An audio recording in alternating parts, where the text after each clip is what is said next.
ఒక చక్కని సాక్ష్యం చెప్తా వినండి అమ్మా. అమెరికాలో ఒక తల్లి, ఎవరు? అమెరికాలో ఒక తల్లి ఆఫ్రికా దేశానికి పరిచర్యను పంపించింది. ఆఫ్రికా దేశానికి పరిచర్యను పంపించింది తన కుమారులను. ఒక్కరు కాదు, ఇద్దరు కాదు, తనకి 13 మంది కుమారులు. మొట్టమొదటి కుమారుని పంపించింది. అక్కడ భయంకరమైనటువంటి మనుషులు, రక్తాన్ని పీల్చుకొని తింటారు వాళ్ళు. అంత భయంకరమైనటువంటి ఆఫ్రికా దేశానికి పంపించాడు. మొదటి కుమారుణ్ణి పంపిస్తే కుమారుణ్ణి అతి కిరాతకంగా చంపేశారు. ఆ కొడుకు చనిపోయిన తరువాత మరొక కుమారుణ్ణి పంపించింది. ఆ కుమారుణ్ణి కూడా చంపేశారు. మరొక కుమారుణ్ణి పంపించింది. నవమాసాలు మోసి కన్ని పెంచినటువంటి ఆ కుమారుడు, నవమాసాలు మోసి కన్ని పెంచినటువంటి ఆ తల్లి గుండెలో అల్లాడుతుంది. అయినా దేవుని కోసము బ్రతకాలి, దేవుని సువార్త ప్రకటించాలి. మీరు నాకు ఇచ్చిన ఈ 13 మంది కుర్రల్లో నీ కొరకు బ్రతకాలని ఒకరి తర్వాత ఒకరి తర్వాత ఒకరిని, 6వ ఓడు, 7వ ఓడు, 8వ ఓడు, 9వ ఓడు, 10వ ఓడు, 11వ ఓడు, చివరిగా 13వ కుమారుడు కూడా ఆఫ్రికా దేశంలో చంపబడ్డాడు. ఎందుకు? దేవుని సువార్తను ప్రకటించడము ద్వారా. ఒక దైవ సేవకుడు వెళ్ళి ఆ తల్లిని అడిగాడంట, అమ్మా నీకు 13 మంది పిల్లలు, 13 మంది కుమారులు, 13 మంది చనిపోయారు కదమ్మా, ఎందుకు 13 మందిని పంపించారు?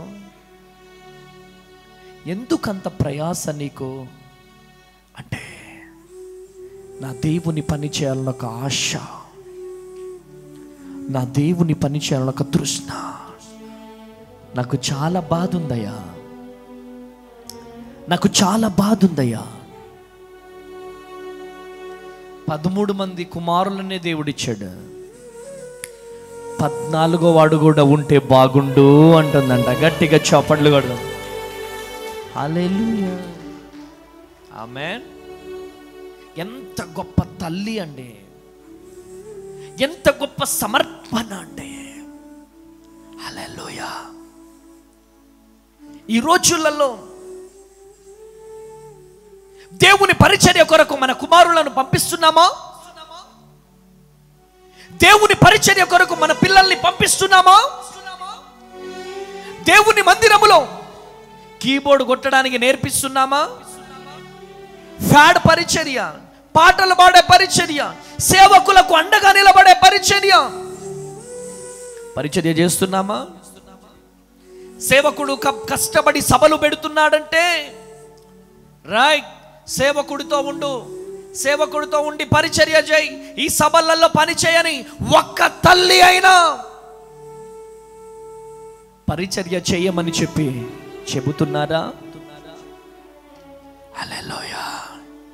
మావాడు చాలా బిజీ అండి, మావాడు 10th క్లాస్, మావాడు డిగ్రీ, మావాడు పీజీ, బిజీ బిజీ బిజీ.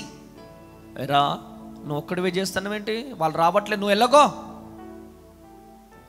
హల్లెలూయా. లెగాలండి, ఒక హన్నా వలె లెగాలి.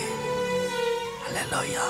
బాలుని దైవ సేవకుని చేతిలో పెట్టింది, చేతిలో పెట్టి రాయ్, సేవకులు ఎలా చెబితే అలా చెయ్యి, సేవకులకు పరిచర్య చెయ్యి, మందిరములో పరిచర్య చేయని ఆనాడు హన్నా సమర్పణ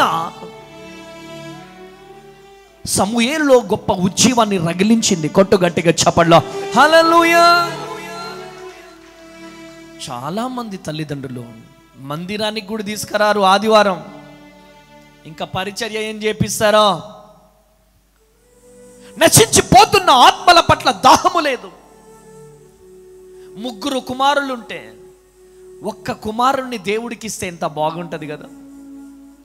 2 కుమారులుంటే ఆ 2 కుమారులలో ఒక్కడిని దేవుని పరిచర్యకిస్తే ఎంత అద్భుతమైన పరిచర్య జరుగుతుంది. ఎంత అద్భుతమైనటువంటి పరిచర్య జరగడానికి ఆస్కారం ఉంటుంది. ఈరోజు సంఘములో అనేక మంది యవనస్తులు ఉంటారు, కానీ పరిచర్య చేయడానికి ముందుకు రారు. దానంతటికి కారణం ఏంటిదంటే తల్లిదండ్రులే. ఇంగ్లాండ్ దేశంలో గొప్ప ఉద్యమాన్ని రగిలించిన జాన్ వెస్లీ గొప్పతనము కాదు, తన తల్లి గొప్పతనం. తన తల్లి ఎవరో తెలుసా? Susanna Wesley. ఆ సుసన్నా వెస్లీ బిడ్డ మీద ప్రార్థన చేసి, నువ్వు పరిచర్యకు వెళ్ళాలి. ఆమేనండి, నువ్వు పరిచర్యకి వెళ్ళాలి, ఇంగ్లాండ్ దేశానికి నువ్వు బయలుదేరాలి అని చెప్పి సుసన్నా వెస్లీ తన తల్లి ఆ బిడ్డను పరిచర్యకు పంపించింది.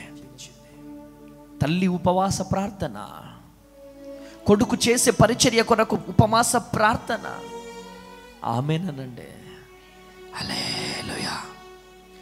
ఒక తల్లి ద్వారా ఇంగ్లాండ్ దేశానికే గొప్ప రివైవల్ రేగింది. ఈరోజు తల్లి ఈ వీడియో చూస్తున్నావా? నా చెల్లి ఈ వీడియో చూస్తున్నావా? అయ్యా, నా కుమారుడు గొప్ప సేవకుడు కావాలి, గొప్ప పరిచారకుడు కావాలి అని కనుక నీ తీర్మానం ఉంటే లెగమ్మా.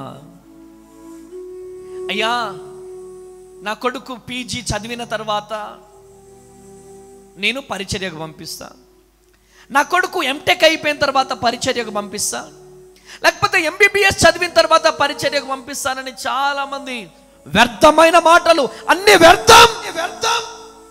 ఇదిగో వినో, ₹1,00,00,000 మాట చెప్తున్నా. యేసన్న గారు 7th క్లాస్ 3 సార్లు ఫెయిల్ అయ్యాడు.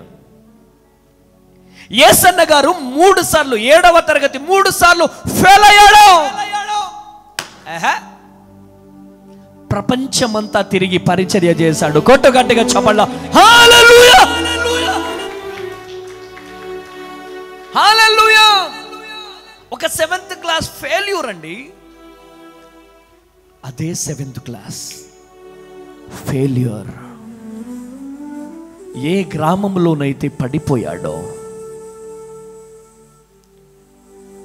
ఏ గ్రామంలోనైతే బుక్కెడు బువ్వ కోసం ఎదురు చూశాడో, అదే గ్రామంలో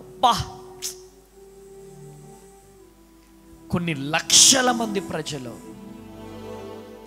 23 లక్షల మంది ప్రజలు టోకెన్లు అంట, 23 లక్షల టోకెన్లు, 23 లక్షల మంది ప్రజలకు బుక్కెడు బువ్వ కోసము అడుక్కున్న స్థలానికి దేవుడు నడిపించి అదే 23 లక్షల మంది ప్రజలకు భోజనాన్ని పెట్టి కృప. కొట్టు గట్టిగా చప్పట్ల హల్లెలూయా. అరే, మనందరికి మాదిరి అండి యేసన్న గారు. Hello, M Tech student, BTS student, degree student, విను.